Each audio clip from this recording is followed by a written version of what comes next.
이사야 15장. 모압에 관한 경고라. 하룻밤에 모압알이 망하여 황폐할 것이며 하룻밤에 모압 기르가 망하여 황폐할 것이라. 그들은 바잇과 디본 산당에 올라가서 울며 모압은 느보와 메드바를 위하여 통곡하는도다. 그들이 각각 머리카락을 밀고 각각 수염을 깎았으며 거리에서는 굵은 배로 몸을 동였으며 지붕과 넓은 곳에서는 각기 애통하여 심히 울며 헤스본과 엘르알레는 부르짖으며 그들의 소리는 야하스까지 들리니 그러므로 모압의 군사들이 크게 부르짖으며 그들의 혼이 속에서 떠는도다. 내 마음이 모압을 위하여 부르짖는도다. 그 피난민들은 소알과 에글라 슬리시아까지 이르고 울며 루힛 비탈길로 올라가며 호로나임 길에서 패망을 울부짖으니 미무린 물이 마르고 풀이 시들었으며 연한 풀이 말라 청청한 것이 없음이로다.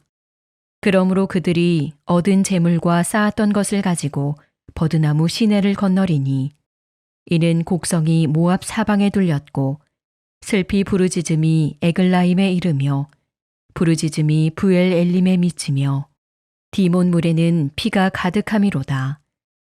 그럴지라도 내가 디몬의 재앙을 더 내리되 모압의 도피한 자와 그 땅의 남은 자에게 사자를 보내리라. 이사야 16장. 너희는 이 땅 통치자에게 어린 양들을 들이되 셀라에서부터 광야를 지나 딸 시온산으로 보낼지니라. 모압의 딸들은 아르논 나루에서 떠다니는 새 같고 보금자리에서 흩어진 새 새끼 같을 것이라. 너는 방도를 베풀며 공의로 판결하며 대낮에 밤같이 그늘을 지으며 쫓겨난 자들을 숨기며 도망한 자들을 발각되게 하지 말며 나의 쫓겨난 자들이 너와 함께 있게 하되 너 모압은 멸절하는 자 앞에서 그들에게 피할 곳이 되라.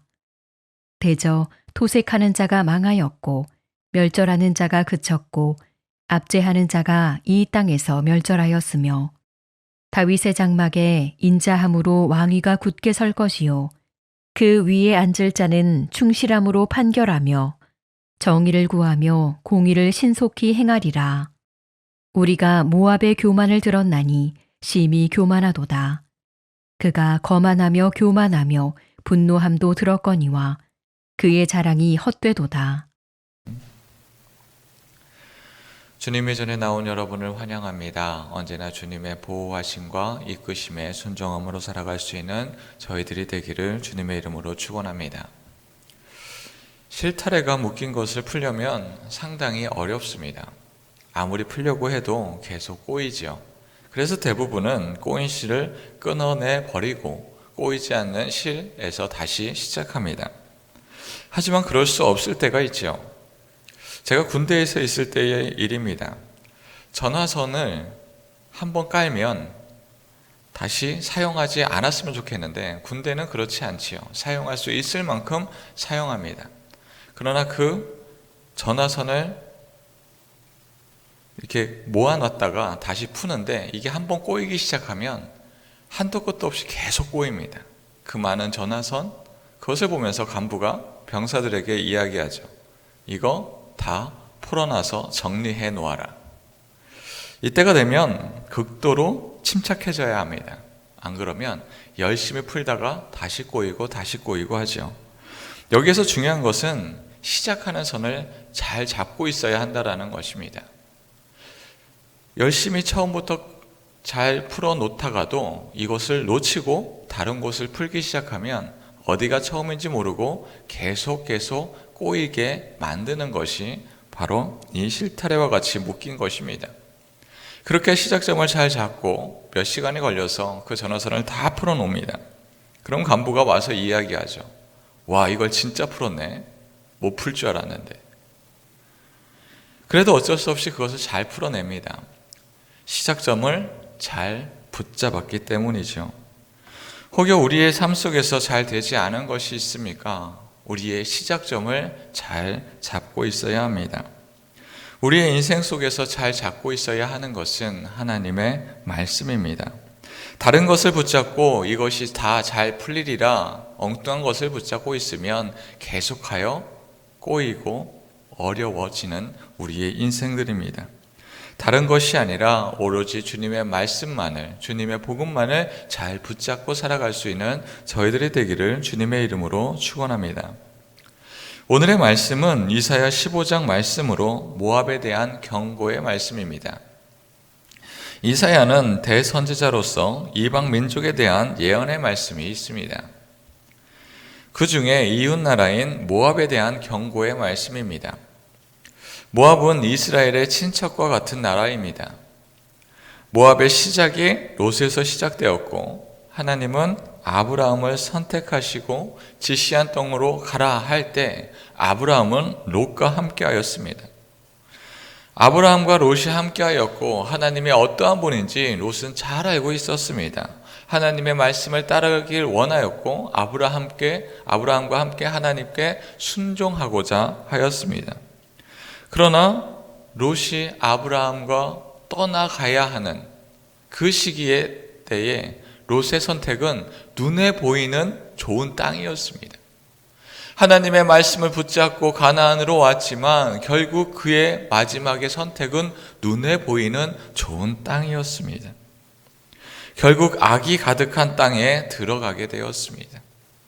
소돔과 고모라가 멸망할 때 아브라함의 중보를 통하여서 롯은 딸들과 함께 그 목숨을 건질 수 있었습니다. 그러나 롯은 하나님을 굳게 붙잡지는 못하였습니다.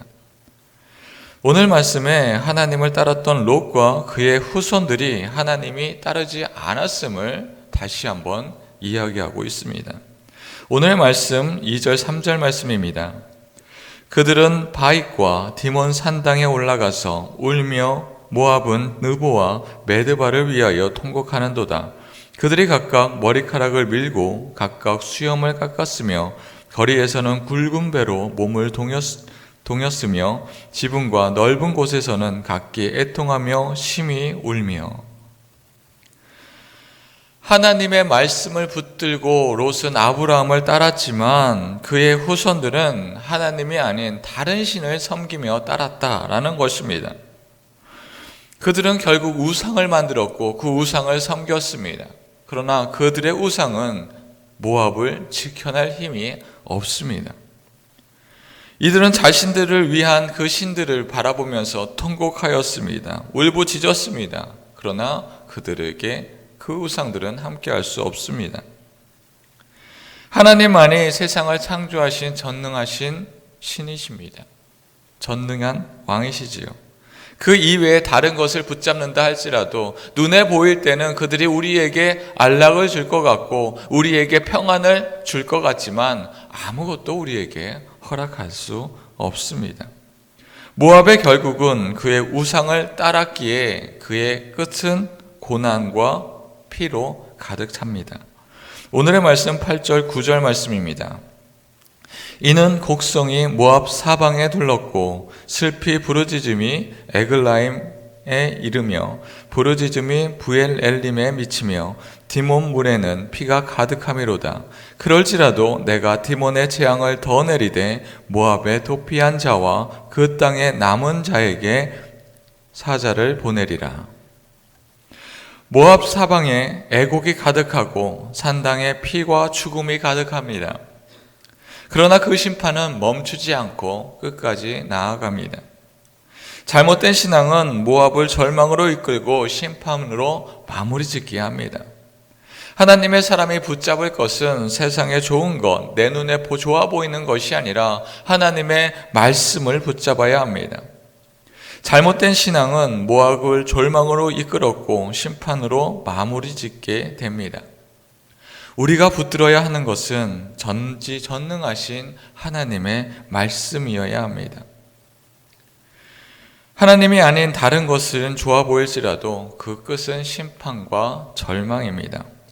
사랑하는 성도 여러분, 우리는 무엇을 바라보며 살아가고 있습니까? 세상의 것을 보며 이것도 좋아 보이고 저것도 즐거워 보이는 우상을 섬기고 있지는 않습니까? 주님과 연결된 끈을 끝까지 놓치지 않고 그것을 붙들었을 때 이 세상이 아무리 꼬여져 있어 보여도 아무것도 풀어 헤치지 못할 것처럼 보이지만 결국 그것이 하나둘 풀려나가는 것 같이 우리가 주님의 말씀을 온전히 붙잡고 복음 안에 나아간다면 우리의 모든 인생이 주님의 인도하심 따라 온전히 나아가게 될 것입니다. 오로지 주님의 말씀을 붙들며 살아갈 수 있는 저와 여러분들이 되기를 주님의 이름으로 축원합니다. 이 시간